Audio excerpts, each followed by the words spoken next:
Assalamualaikum warahmatullahi wabarakatuh. Salam Vespa Racing 82. Gas ke. Oke guys. Oke guys, gimana kabar kalian guys ya? Dimanapun kalian berada, semoga kalian baik-baik saja guys ya.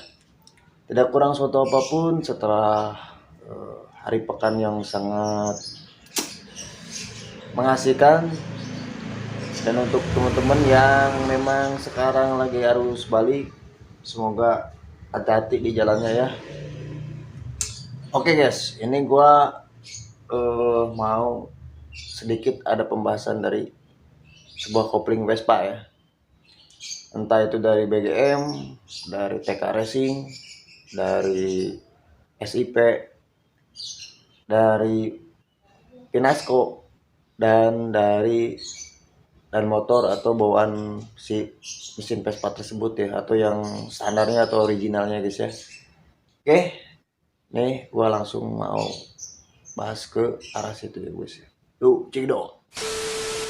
Lupa like, komen, dan subscribe gaskan ya YouTube channel ayah aku. Bye-bye. Oke, dan bisa teman-teman lihat ada beberapa kopling di depan teman-teman ini ya,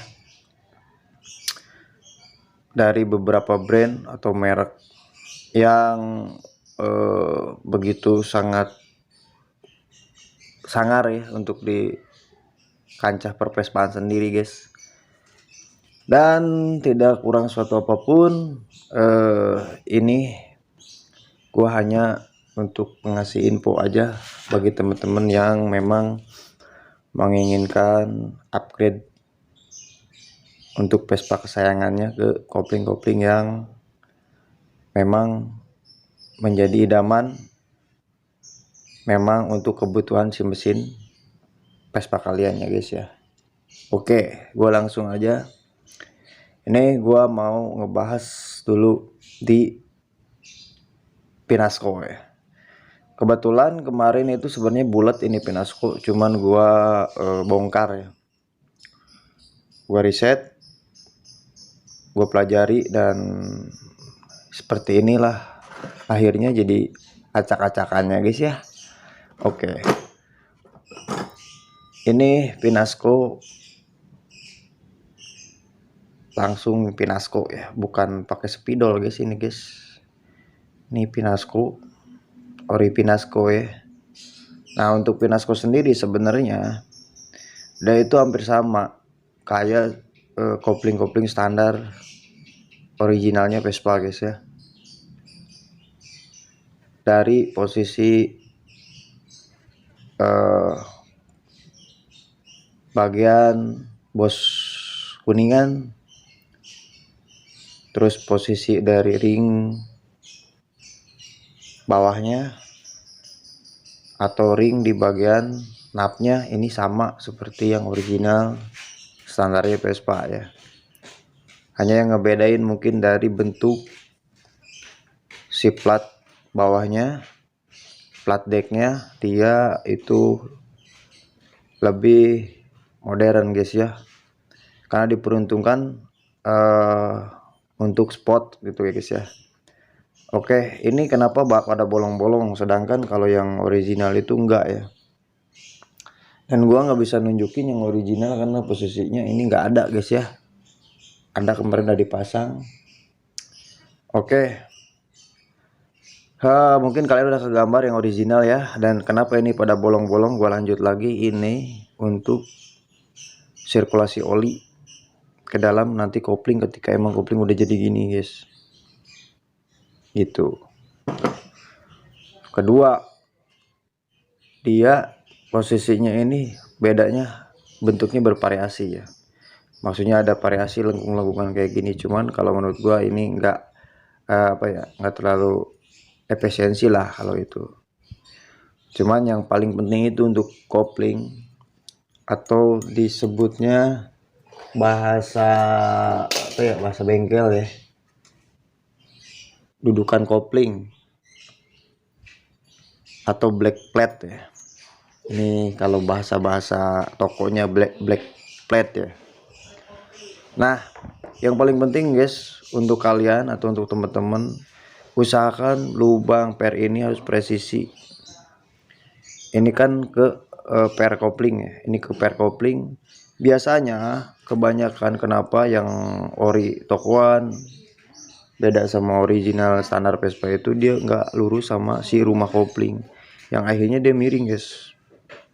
Nah ketika dia miring, otomatis nanti ke bagian ininya tuh nggak lurus, bagian rumah koplingnya itu nggak lurus. Karena apa? Karena black plate-nya dia nggak lurus, akhirnya si per itu menceng. Dan ketika menceng, apa yang terjadi guys ya, otomatis posisi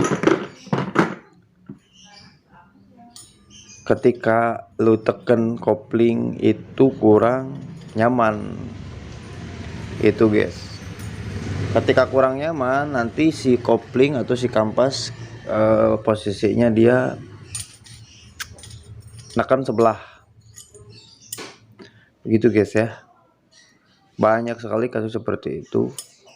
Dan untuk posisi sebenarnya nggak semua, kadang gua sering nemuin, banyak lah ya, banyak nemuin itu nggak lurus. Nah maksud gua ini yang gua omongin guys, jadi dia lurus tuh, nanti otomatis sepernya lurus. Dan ketika nanti ditekan kopling, jadi kalau sistem kopling ini ketika ditekan ya, dia neken tek, didorong sama gobangan didorong sama angka 9 atau angka 6 dari si tuas kopling ya. Nah ketika ditekan, dia itu akan lebih presisi kalau misalkan ininya lebih lurus gitu maksud gua. Oke, mudah-mudahan bisa dipahami ya.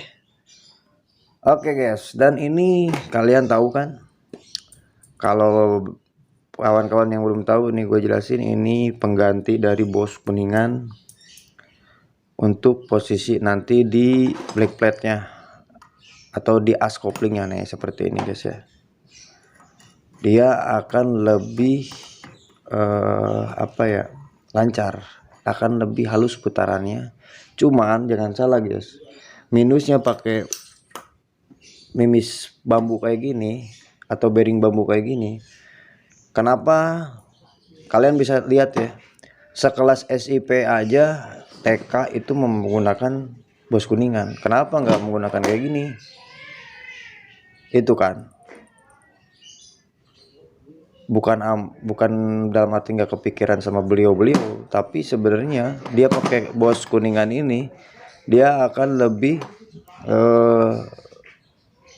tidak merusak material yang lain. Contohnya dia mempertahankan di bagian ini, bagian gigi atau gigi kopling di koplingnya. Jadi yang habis itu nanti bosnya, bukan asnya. Nah kekurangan pakai bambu ini, nanti yang habis tuh pasti asnya. Ya kalau sebulan 2 bulan setahun mah nggak bakal habis guys ya, karena bukan roti bukan tahu ya, cuma nanti lama kelamaan pasti habis. Seperti itu guys. Dan ya emang karena faktor kadang kopling suka ngegesrok, itu emang dari sini kebanyakan guys ya, dari Bosch Kuningan yang udah oblak. Cuman ada minusnya seperti itu. Cuman kelebihannya jelas dia lebih enteng dan lebih, ketika lo gentak kopling dia akan lebih responsif karena posisinya dia langsung lancar. Sedangkan kalau posisi si Bosch Kuningan, nih Bosch Kuningan nih,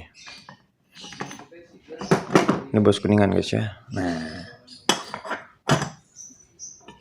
dia ini menggunakan lumas yang benar-benar naik ke kopling, atau oli yang naik ke sini ke kopling. Nah dia ini kan emang didesain supaya kena gesekan terus. Jadi yang habis tuh ini guys, si bosnya, bukan asnya, bukan ininya. Nah gitu guys maksud gua. Sedangkan kalau ini dia akan lebih presisi, karena dia itu posisinya diem. Dia ini posisinya diem guys. Ini ya, tuh. Jadi ini kan emang didesain buat muter memis lidinya. Cuman konsekuensinya ini akan habis. Ya emang jangka panjang maksudnya. Itu guys. Oke, nih gua langsung ke SIP. Ini kebetulan gua lagi mau ngerakit kopling SIP yang ambyar ya. Gak tahu kenapa ambyar dari sononya ya. Nah, ini untuk black platnya. Ini pecah di bagian sepi magnet. Sepi kopling coy. Di backplate-nya, backplate ini pecah. Nih bagian koplingnya ini tembus guys ya, tuh sini guys, tembus.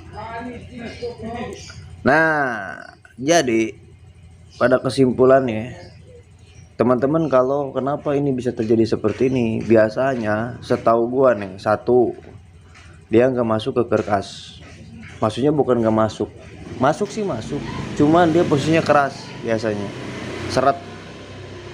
Nah ketika seret lu paksa kan baut di mur kan, mur kopling dari sini, otomatis dia ngepres, pecah. Itu biasanya. Kedua, kalau nggak seret tapi longgar gitu, dimasukin plak langsung masuk gitu kan, tanpa harus ketak-ketok apa, langsung masuk. Biasanya kendor dari mur koplingnya. Kendor nggak dari mur kopling, cuman kalian gak nge. Karena kan kopling itu sebenarnya dia itu pemutus putaran dari rasio, khususnya dari gigi primer. Nah gigi primer tersebut dia transfer ke sekunder, gigi sekunder. Nah gigi sekunder tersebut dia akan memutarkan beban dari si rasio atau dari gearbox. Seberapa besar dia mampu memutarkan itu gitu. Nah kondisinya ketika lu gas lu gentak, bahasanya apa ya, gentak ya, lu sentak gitu gasnya. Nah ini guys, kalau mur kopling lu kendor ini kayak gini, karena kan dia ini di sekatnya sama sepi. Semakin lama ya kayak gini. Biasanya kayak gitu guys. Dan kalau faktor yang lain itu nggak mungkin, karena gua bukan 1 kali 2 kali pecah yang kayak gini. Itu kebanyakan dari mur kopling kendor gitu guys ya. Oke. Dan untuk kopling SIP dan kopling TK itu, ini gua ada TK juga nih. Sebenarnya ini gua awasin dulu ya. Sama guys, untuk posisi dari si per koplingnya. Nih. Cuman posisinya kalau si TK ini dia ada berapa biji, kita hitung guys ya. 1 2 3 4 5 6 7 8 guys. Kalau untuk TK sendiri ini 8. Nah untuk SCP sendiri ini lebih dari 8, itu pasti. Kita hitung guys, biar nggak ada dusta di antara kita. Dan ini dioplos ya, karena ini bekas di mesin standar di motor juragan ya. Kita hitung guys, yuk. 1 2 3 4 5 6 7 8 9 10 11 12 13 14 15 16 guys. 16 per atau 16 stopper untuk pernya. Dan ini pakai berapa? Ini dia juragan ini pakai 1.8. Nah, ini kelebihan dari SIP. Cuman SIP ini ada yang menurut gua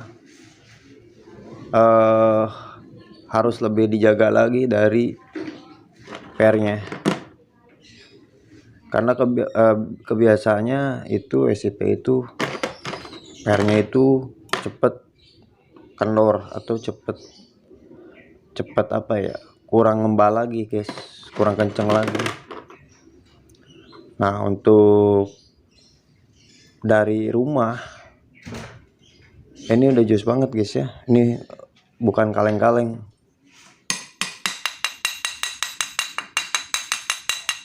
Ini bukan kaleng-kaleng, dan sebenarnya hampir mirip-mirip lah sama TK ini.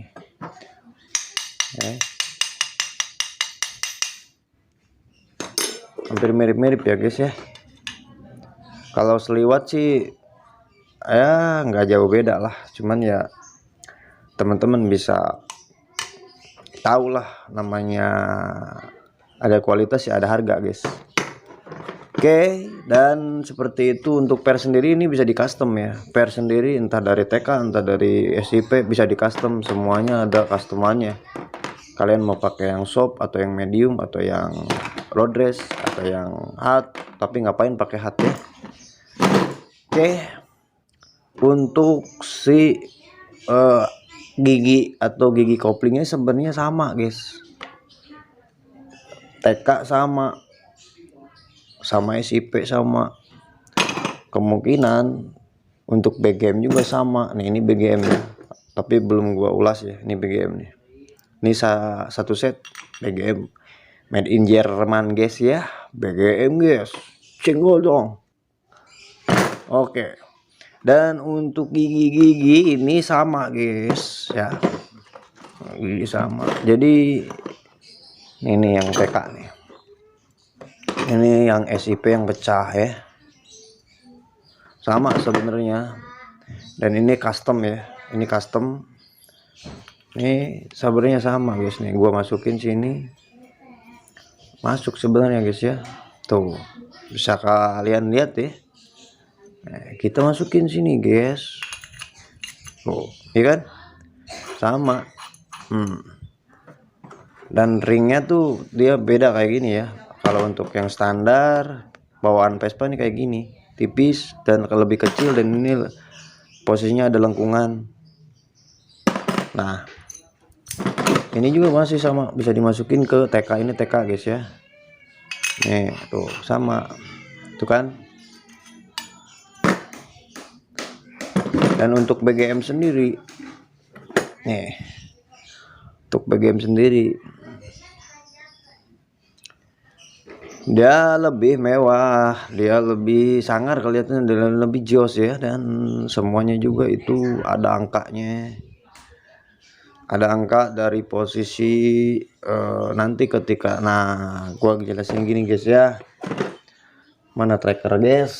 Oh iya nih guys, ketika kopling ditekan itu posisinya dia akan lebih presisi ya. Kalau kopling aftermarket kayak gini beda sama kopling yang standar atau yang bawaan Vespa.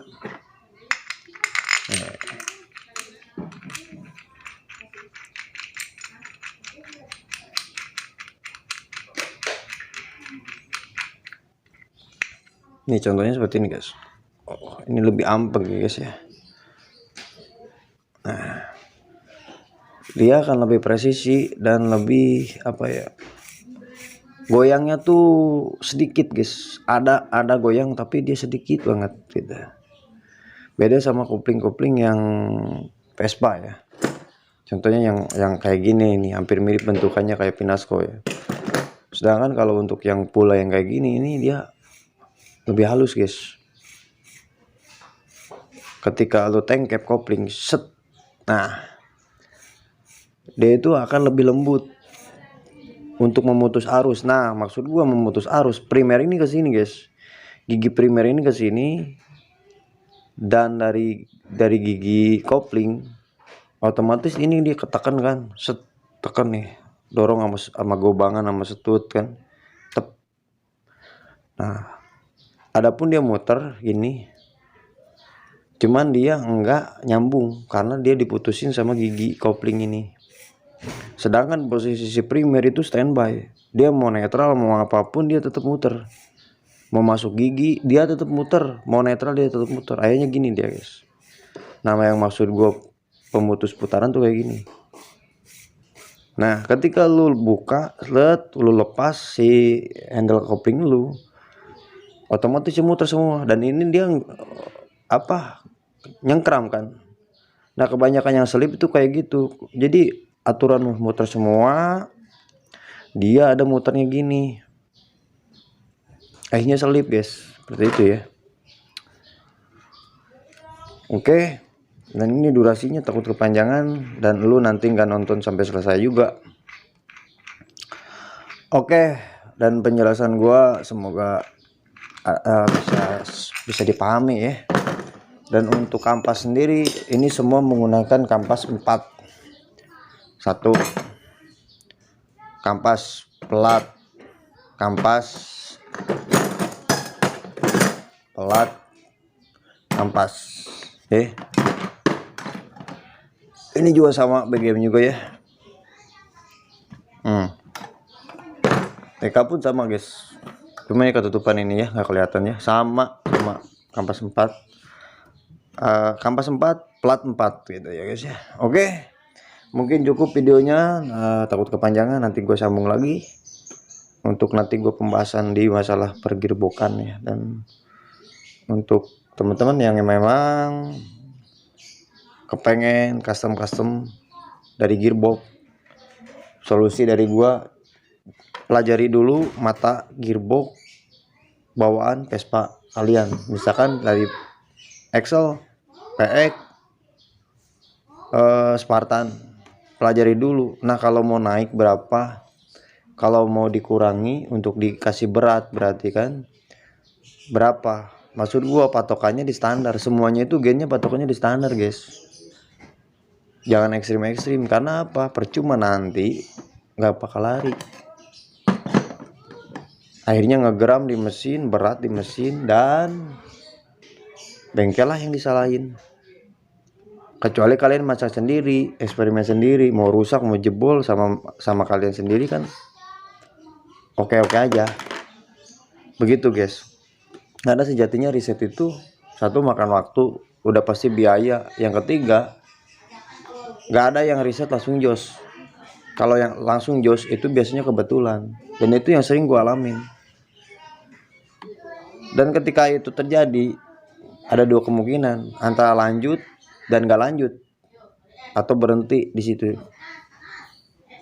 Karena di situ kalian mulai mikir, anjir gagal nih, aduh kayaknya salah nih.